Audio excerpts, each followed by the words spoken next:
جی السلام علیکم ورحمۃ اللہ سامعین اور ناظرین، آج ہمارے ساتھ ایک دفعہ پھر بیرسٹر یاسر لطیف حمدانی صاحب موجود ہیں۔ پروگرام کا موضوع ہے پاکستان میں عید، جو عید الاضحیٰ ہے، عام زبان میں بقرہ عید جسے کہتے ہیں، اس پر ایک دفعہ پھر احمدیوں پر پابندی کی ایک لہر، اس کے بارے میں بیرسٹر صاحب سے ہم ان کے خیالات لیتے ہیں، اس معاملے پر روشنی ڈلواتے ہیں۔ اور اس سے پہلے کہ میں بیرسٹر صاحب کے پاس چلوں، ایک چھوٹا سا کلپ سنتے ہیں جو شاید آپ کی نظر سے گزرا ہوگا، جس میں جو پاکستان میں آج کل جانی مانی تنظیم تحریک لبیک والے، وہ احمدیوں کے بارے میں آئے دیکھیں کیا کہہ رہے ہیں۔ مرزائی کو بالکل اجازت نہیں ہے کہ وہ قربانی کرے۔ مرزائی مسلمان نہیں ہے، مرزائی مرتد ہے۔ مرتد کو تو ہم رہنے کی اجازت نہیں شرعی طور پر دے سکتے، تو قربانی کی اجازت کیسے دیں گے؟ جتنے علاقوں میں مرزائی جانور خریدتے ہیں، خرید رہے ہیں یا آئندہ خریدیں گے، یہ ایجنسیوں کا اور اداروں کا کام ہے کہ ہمارے قانون پر عمل درآمد کروائیں۔ جی یہ مولویوں کی تقاریر تو چلتی رہتی ہیں۔ وہ کہتے ہیں کہ جانور خریدنا بھی احمدیوں کو اس کی اجازت نہیں ہے، یہ لوگ دیں گے، اور ساتھ وہ قانون کو بھی استعمال کرتے ہیں۔ تو بیرسٹر صاحب شکریہ بہت بہت پروگرام میں آنے کا۔ السلام علیکم۔ وعلیکم السلام۔ کیسی آپ کی طبیعت ہے؟ طبیعت بالکل ٹھیک ٹھاک، بالکل صحیح۔ شکریہ بیرسٹر صاحب بہت بہت اپنے قیمتی وقت سے ہمیں موقع دینے کا۔ آپ سے جو لوگ آپ سے واقف نہیں ہیں ان کے لیے میں مختصراً بیان کر دوں۔ بیرسٹر صاحب جو لندن کا مشہور و معروف ادارہ ہے لنکنز ان، جہاں سے بانی پاکستان قائد اعظم محمد علی جناح نے بیرسٹرشپ کی تھی، اس ادارے سے یاسر لطیف حمدانی صاحب نے بھی بیرسٹرشپ کی ہوئی ہے۔ بیرسٹر صاحب اس کے علاوہ مختلف کتب کے مصنف بھی ہیں۔ ان کی آخری کتاب قائد اعظم محمد علی جناح کی زندگی کے اوپر آئی ہے۔ تو موجودہ پاکستان میں، موجودہ زمانے میں غالباً یہ کہنا بالکل مبالغہ نہیں ہوگا کہ بیرسٹر صاحب قائد اعظم کی زندگی کے اوپر جو ماہرین پائے جاتے ہیں ان میں سے ایک ماہر ہے، غالباً چوٹی کے ماہر ہے۔ اگر آپ ان کی کتاب سے ابھی تک واقف نہیں ہیں تو میرے خیال میں آپ وہ کتاب ضرور حاصل کرنا چاہیں گے، خاص طور پر اگر آپ قیام پاکستان اور قائد اعظم محمد علی جناح کی زندگی کے اوپر ایک غیر سرکاری آواز سے کچھ سننا چاہیں، جاننا چاہیں، جو ریسرچ یعنی کہ تحقیق پر مبنی ہے۔ تو آئیے چلتے ہیں بیرسٹر صاحب کی طرف۔ جی تو بیرسٹر صاحب، جیسے آپ جانتے ہی ہیں، یہ ایک چھوٹا سا میں نے کلپ بھی چلایا کہ ٹی ایل پی والے اور ان کے اور بہت سارے حامی یہ کہتے ہیں کہ احمدی یہ جو عید قربان ہے یا عید الاضحیٰ ہے، اس پر جانور خرید بھی نہیں سکتے۔ اس بارے میں قانون کیا کہتا ہے، یہ ہمیں بتائیے پلیز۔ دیکھیے، پہلی بات تو یہ ہے کہ میں نے یہ دیکھا ہے اور یہ میری پریکٹس کا نچوڑ ہے جی کہ پاکستانی جو قوم ہے، جس جگہ پہ ہم جس نہج پہ کھڑے ہیں اس وقت، اور یہ آپ کے سامنے ہے کہ کیا سچویشن ہے، تو یہاں کانسٹیٹیوشنل اور لیگل آرگیومنٹس کی کوئی ویلیو نہیں۔ This is an unfortunate fact, اور اس کو but one has to reckon with it. آپ یہ دیکھیے کہ آئین اور قانون، دیکھیں قانون کے اس سے قطع نظر کہ قانون جو ہے obviously میرے خیال سے قانون جو ہے وہ بہت زیادہ اٹس سیلف انکانسٹیٹیوشنل، جو آرڈیننس 20 ہے 1984 کا، جس کو بیس بنا کے یہ ساری باتیں کی جاتی ہیں، اور اس سے پہلے 1974 کی امینڈمنٹ کے بارے میں بھی آئی ہیو میسو ریزرویشنز۔ لیکن اگر یہ نہ بھی ہوں، اگر ہم یہ ازیوم کر لیں کہ یہ دو قانون جو ہیں وہ بالکل ٹھیک ہیں اور ان کو ہونا چاہیے، اس کے باوجود احمدیوں پر یہ قدغن لگانا کہ وہ نہیں کر سکتے، قربانی نہیں کر سکتے، یا وہ جو ہیں نماز نہیں پڑھ سکتے، عید کی نماز نہیں ادا کر سکتے، جمعے کی نماز نہیں پڑھ سکتے، اس بات پہ بھی ہے۔ تو یہ باتیں ساری کی ساری جو ہیں، ہم نے پہلے بھی بات کی تھی اس پہ، یہ انکانسٹیٹیوشنل، میرے خیال سے انٹرپریٹیشن کانسٹیٹیوشن کی اس کی بن نہیں سکتی۔ آپ یہ دیکھیے کہ آرٹیکل 20 جو ہے آئین کا وہ کہتا ہے کہ ہر پاکستانی شہری کو رائٹ ہے to profess practice and propagate their religion. ٹھیک ہے. اب یہ بھی ہے کہ اچھا اس کے بعد آرڈیننس 20 جو ہے وہ یہ رائٹس جو ہے احمدیوں سے لے لیتا ہے، اور یہ ایک علیحدہ ڈبیٹ ہے کہ وہ کیسے الاؤڈ یا کیسے کانسٹیٹیوشنل اس کو ڈکلیئر کیا گیا، دیٹس another thing. لیکن قانون میں کہیں یہ موجود نہیں ہے کہ اگر احمدی جو ہیں وہ اپنے عبادت گاہوں میں یا گھروں میں قربانی کر رہے ہیں یا نماز پڑھ رہے ہیں یا جسے عبادت آپ کہہ رہے ہیں عبادت کر رہے ہیں یا جو بھی ان کی religiously sort of religious activities ہیں اس کے اوپر قدغن لگ نہیں سکتی. اور یہ اس پہ بالکل ججمنٹ موجود ہے. سید منصور علی شاہ جو جسٹس ہیں سپریم کورٹ کے، انہوں نے 2022 میں ایک ججمنٹ دی تھی، اس کا نام ہے طاہر نقاش کیس. اچھا. اور طاہر نقاش کیس کا شاید ہم پہلے بھی ایک دو دفعہ ذکر کر چکے ہیں. طاہر نقاش کیس میں سید منصور علی شاہ لکھتے ہیں کہ یہ ضرور ہے کہ آئین پاکستان احمدیوں کو غیر مسلم ڈکلیئر کرتا ہے، لیکن آئین پاکستان ان کو نان سٹیزن نہیں ڈکلیئر کرتا. ٹھیک ہے. اور چونکہ وہ سٹیزنز ہیں اس لیے ان کے پاس ہر طرح کے حقوق موجود ہیں، لیکن چونکہ لاء موجود ہے کہ وہ پبلکلی تشہیر نہیں کر سکتے یا تبلیغ نہیں کر سکتے، لیکن وہ انہوں نے کہا کہ اپنے گھروں کے اندر اور اپنی مساجد کے اندر، یا مساجد ان کو آپ قانونی طور پہ تو کہہ نہیں سکتے، ان کو آپ عبادت گاہیں کہیں گے، تو عبادت گاہ کے اندر عبادت کرنے کا بھی حق ہے اور اس کا بھی قربانی کرنے کا بھی اور باقی ریلیجس ایکٹیویٹیز کرنے کا بھی بالکل حق موجود ہے، اور یہ ججمنٹ موجود ہے. لیکن مسئلہ یہ ہے کہ یہ ججمنٹس اور یہ کانسٹیٹیوشنل آرگیومنٹس جو ہیں، یہ جس قسم کی ہمارے ملک کے اندر یہ خاص کر ٹی ایل پی والے ہیں، بٹ لیکن آپ یہ دیکھیے کہ صرف ٹی ایل پی نہیں ہے نا، یہ مسئلہ جو ہے زیادہ وسیع ہے. یہ ہمارے ہاں آپ کسی جگہ پہ بھی یہ اگر بات کریں تو کہتے ہیں کہ دیکھیں جی احمدی جو ہیں وہ غیر مسلم ہیں اور وہ کیسے شعائر اسلام کو کیسے یوز کریں گے. ٹھیک ہے. اور وہ اس چیز کو جو ہے لے کے اس میں یہ آرگومنٹ کیا جائے، لیکن اس میں آپ یہ دیکھیے کہ کچھ چیزیں ہیں جو آپ یہ بھی نہیں کہہ سکتے کہ وہ اسلام مسلمان اگر یہ ہم اسیوم کر بھی لیں کہ احمدی غیر مسلم ہے، تو یہ تو کچھ چیزیں ایسی ہیں جو شاید وہ آپ یہ دیکھیے کہ فار ایگزامپل جو سنت ابراہیمی ہے قربانی کا جو ہے، کیا یہ مسلمانوں کی ملکیت ہے؟ جی آپ جب یہ بول رہے تھے میں اسی لیے مسکرانا شروع ہو گیا کہ میرے ذہن میں آ گیا کہ یہ جو جانور قربان کرنے کا رواج جو سنت ہے، اس کو تو خود تمام مسلمان جو سرکاری طور پہ مسلمان ہیں وہ بھی سنت ابراہیمی کے طور پر یاد کرتے ہیں. تو وہ تو خود مانتے ہیں کہ یہ جو سنت ہے یہ حضرت ابراہیم علیہ السلام کی طرف سے چلی آ رہی ہے،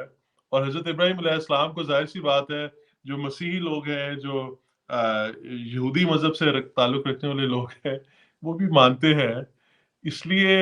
یہ بات میرے خیال میں تو سمجھ اور عام انسان کی سمجھ اور عقل سے باہر ہے کہ سنت ابراہیمی کو جن لوگوں کو جو احمدی ہیں یا جن کو یہ لوگ قادیانی کہنا زیادہ پسند کرتے ہیں، ان کو اگر غیر مسلم قرار دے بھی دیا جائے تو سنت ابراہیمی سے ان کو کس طرح سے خارج کریں گے، یہ سمجھ عام آدمی کی سمجھ سے باہر ہے. جی بالکل. تو لیکن پھر بھی جس طرح سے آپ کہہ رہے ہیں کہ جہاں تک قانون کی بات ہے، تو جو مجھے آپ کی بات سمجھ آئی ہے، اور غالباً ہمارے کچھ سننے والے ایسے بھی ہوں گے جن کو اس کی تفصیل کا علم نہیں ہوگا، یا اگر ہوگا بھی تو ان کی یاد دہانی کے لیے کہ پاکستان میں اس وقت جو آئین لاگو ہے وہ 1973 کا ہے، جس کے اندر جو آئین میں جو دوسری ترمیم کی گئی ہے 1974 کی، جس میں احمدیوں کو غیر مسلم قرار دیا گیا بھٹو صاحب کی گورنمنٹ، ذوالفقار علی بھٹو صاحب کی گورنمنٹ کے اقدام کے نتیجے میں. جی. اور اس کے نتیجے میں احمدیوں کے عملی حالت پہ، ان کی عبادت پہ، ان کی جس سے وہ اپنی طرف سے نماز ادا کرنا چاہتے ہیں اس پر، یا اپنی مسجد بنانا چاہتے ہیں اس پر کسی قسم کی کوئی پابندی نہیں تھی. لیکن آپ نے جو ذکر کیا کہ جو 1984 کا آرڈیننس ہے آرڈیننس 20 آرڈیننس 20 جو جنرل ضیاء الحق صاحب کی آمریت کے دور میں آیا، جس کا جمہوریت سے اور جمہوری اقدار سے کوئی تعلق نہیں، اس آمریت کے قانون کے تحت آمدی اپنے عقیدہ کی تبلیغ یا تشہیر نہیں کر سکتے. لیکن اس کے باوجود آپ نے کہا کہ چونکہ جو آئین ہے 1973 کا آئین، اس کے آرٹیکل 20 کے تحت ہر شخص، ہر پاکستانی کو آزادی حاصل ہے اپنے مذہب پر عمل کرنے کی. آپ نے کہا کہ اس کی روشنی میں جو طاہر نقاش کیس ہے، اس میں جسٹس منصور علی شاہ صاحب جو سپریم کورٹ کی جسٹس ہے، انہوں نے یہ فیصلہ دیا ہوا ہے جس کے تحت اس وقت پاکستان جو عرض وطن ہے، عرض پاکستان ہے، اس میں آمدیوں پر قانونی لحاظ سے اگر قانون پر چلا جائے تو کسی قسم کی کوئی پابندی نہیں ہے کہ وہ اپنے گھر میں جانور خرید کے اس کی قربانی کرے اور عید کی نماز پڑھیں، یا جس کو قانونی لحاظ سے عبادت کہیں گے، عید پر اپنی عبادت کریں. آپ نے کہا کہ قانونی لحاظ سے اگر قانون پر چلا جائے، اس کو سمجھا جائے، اس پر کوئی پابندی نہیں ہے. اگر میری سمجھ میں کوئی غلطی ہے تو پلیز تصحیح فرمائیں. نہیں، بالکل آپ صحیح کہہ رہے ہیں. اور یہ دیکھیے کہ بڑے دیکھیں اس کے مطلب ہے، اس میں کوئی اصل میں مسئلہ جو ہے وہ یہ ہے کہ ایک جنرل قسم کی اپیزمنٹ ہے جو ریاست جو ہے وہ کر رہی ہے،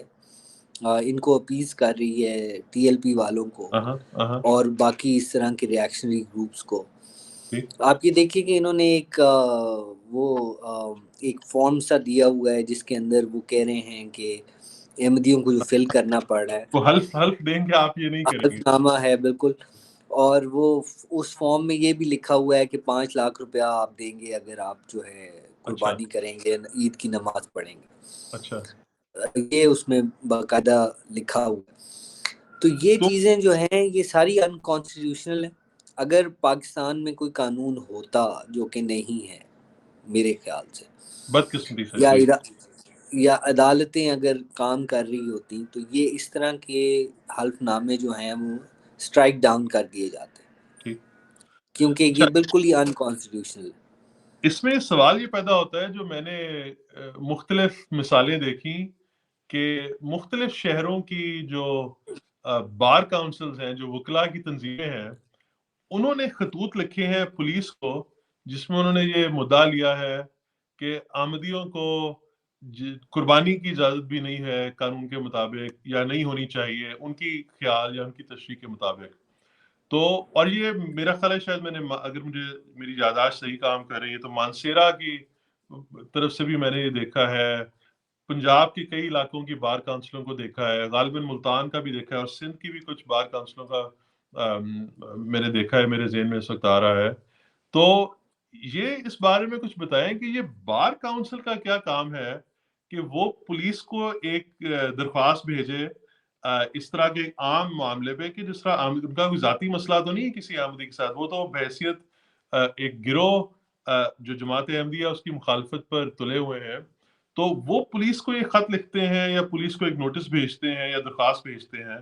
اور پولیس اس نوٹس کو اٹھا کر آگے، میں نے دیکھا ہے کہ جس طرح اگر کوئی ڈی پی او ہے یا شاید کوئی ڈی آئی جی ہے، تو اس کے دفتر سے، اس کے سینئر پولیس آفیسر کے دفتر سے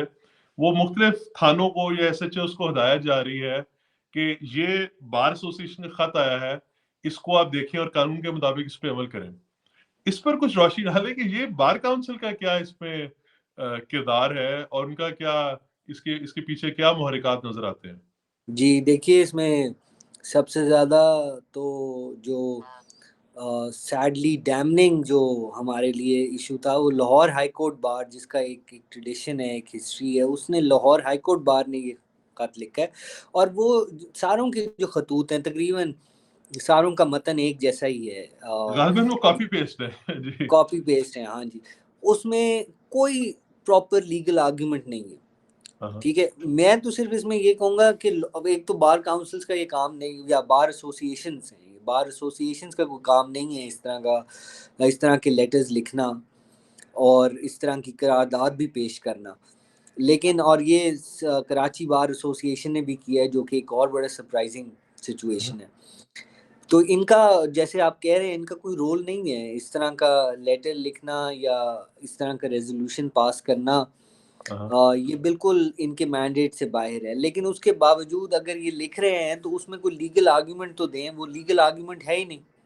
صرف کہہ رہے ہیں کہ 298C کے اندر تحت یہ کر نہیں سکتے. حالانکہ قربانی کیوں نہیں کر سکتے, یہ دیر از نو لیگل آرگیومنٹ. اگر ہم یہ دیکھیں بھی صحیح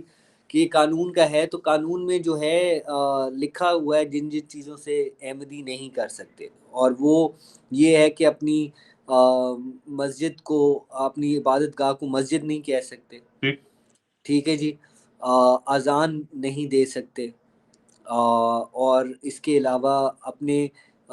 مذہب کو اسلام نہیں کہہ سکتے, اور یہ سارا کچھ پبلکلی نہیں کر سکتے. ٹھیک ہے, دیکھیے قانون جو ہے وہ کسی کے تھاٹ پروسیس کو یا اس کی سوچ کو جو ہے وہ نہیں کر سکتا. اگر وہ اپنی عبادت گاہ کے اندر یا گھر کے اندر یہ کر بھی رہے ہیں تو یہ اس کے اوپر کوئی نہیں ہے. لیکن اس کا کوئی لیگل, میں نے جیسے آپ کو کہا کہ یہ کوئی پاکستان میں اصل مسئلہ یہ ہے کہ آئین اور قانون کی کوئی پاسداری نہیں ہے,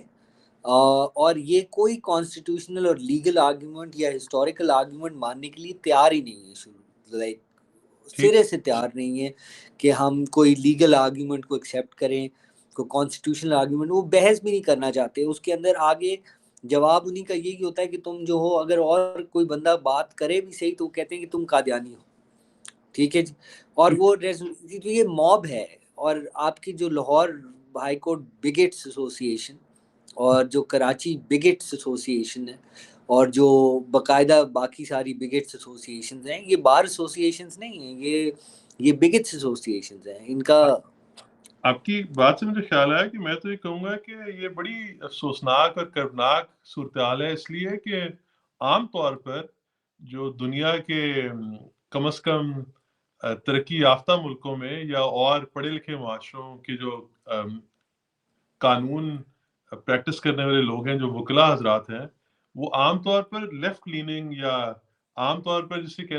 کہیں گے روشن خیال لوگ ہوتے ہیں. وہ قانون سے ایسی راہ نکالنے کی کوشش کرتے ہیں جس سے وہ گروہ یا وہ عوام کے وہ جماعتیں جو اقلیت ہیں یا جن کے حقوق غصب کیے گئے ہیں, یا عام طور پر جس طرح دنیا میں کوئی بھی سوچ ہی سکتا ہے کہ جن کے پاس اکثریت ہے وہ اقلیت کو دبانے کی پوزیشن میں ہوتے ہیں. وہ ان کے پاس عددی چونکہ طاقت ہے, اس لیے ان کے پاس قوت ہے, اس لیے وہ عام طور پر اقلیت کو دبا لیتے ہیں. اور پاکستان بننے کی وجہ بھی یہی تھی کہ ہندو اکثریت سے مسلمان اقلیت کے حقوق کو بچانا تھا. جو دو قومی نظریہ اس کی بنیاد بھی یہی ہے. تو اس تناظر میں جو عام طور پہ جیسے میں کہہ رہا ہوں کہ وکلا تنظیمیں جو ہیں وہ اقلیت کے حقوق کی حفاظت کی کوشش کرنے میں برسر پیکار نظر آتی ہیں دنیا کے مختلف ملکوں میں. امریکہ کی مثال ہی لے لیں, پاکستان میں بھی امریکہ کا سکہ کہہ لیں بڑا چلتا ہے. قانونی لحاظ سے بھی پاکستان کی عدالتیں بھی امریکہ کی عدالتوں کو بعض اوقات ریفر کرتی ہیں. لیکن یہ پاکستان میں الٹی کہا ہے کہ جو وکلا حضرات جس کا کام اقلیتوں کا, کمزوروں کے ساتھ کھڑا ہونا ہے, جس طرح آپ موجود ہیں ہمارے سامنے ایک مثال, اور بھی بہت سارے وکلا ہوں گے, ہیں بلکہ, جو کوشش کرتے ہیں یا یہ خیال کرتے ہیں کہ کمزور کے ساتھ کھڑا ہوا جائے. لیکن یہ جو بار کاؤنسل ان کا بگٹ ایسوسی ایشن فرما رہے ہیں, یعنی ان کا دوگلا رویہ ہے مذہبی لحاظ سے, یہ تنظیمیں مظلوم کے ساتھ کھڑے ہونے کی بجائے ظالم کے ساتھ کھڑی ہو گئی ہیں. یہ عجیب معاملہ ہے اور بڑا افسوسناک اور کربناک ہے. جی دیکھیے, یہ سارا کا سارا مسئلہ جو ہے وکلا کا, وہ ہمارے تعلیمی نظام کے ساتھ ہے, اور وہ اس سے میرا مطلب یہ لیگل ایجوکیشن سسٹم جو ٹھیک. آپ یہ دیکھیے گا کہ لمز سے جو پڑھے ہوئے لائرز ہیں ان میں سے کوئی اس طرح کی بات نہیں کرے گا. ٹھیک ہے جی. لمز کے جو لائرز ہیں وہ ہمیشہ they'll stand on sort of. لیکن باقی تمام تر لائرز جو ہیں, جن کا ہمارا لیگل کریکولم جو ہے وہ اس طرح کی باتیں, فنڈامنٹل رائٹس, ہیومن رائٹس, ایک sort of progressive idea of how to use law for the benefit of the marginalise communities, یہ چیز جو ہے یہ سکھائی ہی نہیں جاتی. آپ اور پاکستان جو ہے وہ ایک بیڈلی میجورٹیرین سوسائٹی, یہ مسائل ہیں. آپ نے کہا کہ پاکستان جو تھا جب وہ بن رہا تھا تو ہمارا ایک، لیکن وہ، اور ہم نے بارہ یہ اس ٹائم پہ جناح صاحب نے کہا بھی کہ جی ہاؤ کین کنٹری فاؤنڈیڈ اور nation founded on the basis of the fact that there was a minority, وہ کیسے can be unmindful of minorities within its ranks. تو یہ چیز جو ہے یہ تو بالکل سمجھی نہیں گئی پاکستان میں. تو ہم نے ہر اس حد کو پار کیا ہے جو جس چیز کو ہم سمجھتے تھے کہ ہمارے ساتھ جو ہے ہندو اکثریت کرے گی، اس کے مقابلے میں آپ یہ دیکھیے کہ آج جو انڈیا کی ہندو اکثریت ہے وہ شاید اتنا، وہ حالانکہ it's a fascist nationalist Hindutva سارا کچھ ہے، اس کے باوجود انڈیا جو آج ہے وہ ظلم مسلمانوں پہ نہیں کر رہا جو پاکستان کی اکثریت احمدیوں پہ کر رہی ہے اور اپنی مائنورٹیز پہ کر رہی ہے. ٹھیک جی ٹھیک. یہ جو بی جے پی کی اور مودی صاحب کی حکومت آئی ہے ہندوستان میں، بھارت میں، وہ تو، اور اس نے جو حرکتیں کی ہیں وہاں پر، اور اس سے پہلے اس میں جو انڈیا کے بھارت کے سینٹر میں حکومت حاصل کرنے سے پہلے جو گجرات میں بھی واقعات ہوئے تھے، جب مودی صاحب وہاں پر غالباً اس کو بھی وہ وزیر اعلیٰ ہی بولتے ہیں وہاں پر، اس زمانے میں جو مظالم ہوئے تو وہ تو اس پارٹی سے خاص ہیں اور اس پارٹی سے خاص ہیں، اس گروہ سے خاص ہیں. لیکن جی افسوس سے کہنا پڑتا ہے کہ پاکستان میں تو باقاعدہ قانون سازی کر دی گئی ہے آمدیوں پر، جو نسبتاً پاکستان میں تناسب کے لحاظ سے تو بہت تھوڑی تعداد ہے. اور جیسے میں نے پہلے کہا کہ عام طور پر اقلیت کو اکثریت کے ظلم سے بچانے کی، اس کی جو طاقت ہے اس سے بچانے کے لیے قوانین دنیا میں بنائے جاتے ہیں، منورٹی رائٹس کی بات دنیا میں کی جاتی ہے. لیکن پاکستان میں جو قانون سازی، جس طرح آپ نے کہا کہ میجورٹی اسٹیٹ بن گئی ہے، اکثریتی جو اکثریتی گروہ ہے وہ یہ دعویٰ کرتا ہے کہ ہمارے جذبات مجروح ہو رہے ہیں، ہمارے جو حقوق ہیں ان پر احمدیوں نے آ کے ڈاکہ ڈال دیا ہے، اس لیے احمدیوں کو کچھ اور مزید پکڑنے کی ضرورت ہے یا انہیں روکنے کی ضرورت ہے یا قدم لگانے کی ضرورت ہے. تو میرا خیال ہے، میں تو آپ کی اس بات سے متفق ہوں کہ جہاں تک قانون کی بات ہے، پاکستان بدقسمتی سے جن کو وہ اقلیت قرار دیتا ہے، چاہے وہ مسیحی ہوں، چاہے وہ ہندو ہوں، چاہے وہ لامذہب لوگ ہوں، ان پر ایک زیادہ خوف و ہراس کی فضا ہے بنسبت غالباً جو ہندوستان کی بحیثیت مجموعی جو ہندوستان کے ملک میں یا بھارت کے ملک میں فضا میں نظر آتی ہے. جی بالکل. اور یہ آپ دیکھیے کہ ہم جو obviously کنسیڈر کرتے ہیں کہ پاکستان جو تھا وہ اس کے بنانے کی ضرورت بھی تھی، اور وہ ہمارے یہ آرگیومنٹس جو ہیں سارے کے سارے فیل ہو جاتے ہیں جب ہمیں یہ شیشہ دکھایا جاتا ہے اور ہمیں شون دا مرر کہ آپ کیا کر رہے ہیں. تو یہ پاکستان کے لیے بہت ڈیمیجنگ ہے اس طرح کی چیز. We are on the wrong side of history now. اس سے آپ کی اس بات سے مجھے یاد آیا، میں نے حال ہی میں ایک ویڈیو پروگرام دیکھا تھا بھارت کی طرف سے، جس میں وہ یہ خاص طور پہ احمدیوں کا ایشو اٹھا رہے تھے، یہ بتانے کے لیے کہ چونکہ بھارت پاکستان کا سیاسی طور پر مخالف ہے، جغرافیائی طور پر مخالف ہے، اور غالباً کی یہ سوچ یا سمجھ ہے کہ پاکستان کو بحیثیت ملک ختم ہی ہو جانا چاہیے یا مختلف ٹکڑوں میں بٹ جانا چاہیے بھارتیوں کی یا ہندوتوا والے جو لوگ ہیں ان کے خیال میں. تو اس پروگرام میں وہ یہ مدعا اٹھا رہے تھے کہ دیکھو پاکستان میں اقلیتوں پہ کتنا ظلم ہوتا ہے، اور اس کی جو مثال ہے وہ احمدیوں کی، جو مسجدوں کے مینار توڑے گئے ہیں یا احمدیوں کے مواب نے حملہ کر کے کسی احمدی کو وہاں پہ مار دیا ہے، شہید کر دیا ہے، اس کی وہ مثالیں وہاں پہ دے رہے ہیں. تو معاملہ تو جو سمجھنے والے، جو نظر رکھنے والے لوگ ہیں، چاہے وہ مغرب میں ہوں، چاہے وہ مشرق میں ہو یا چاہے وہ ہمسایہ ملک بھارت میں ہو، وہ تو سمجھتے ہیں کہ پاکستان میں اکثر اقلیتوں پہ، مجھے یاد آ گیا اس بات کرتے ہوئے کہ کچھ سال پہلے کچھ مسیحی گھروں کو جلایا گیا تھا، غالباً فیصل آباد یا اس طرح کے کسی علاقے میں. آج خبر سنی کہ وہ جو اس کے ملزمان تھے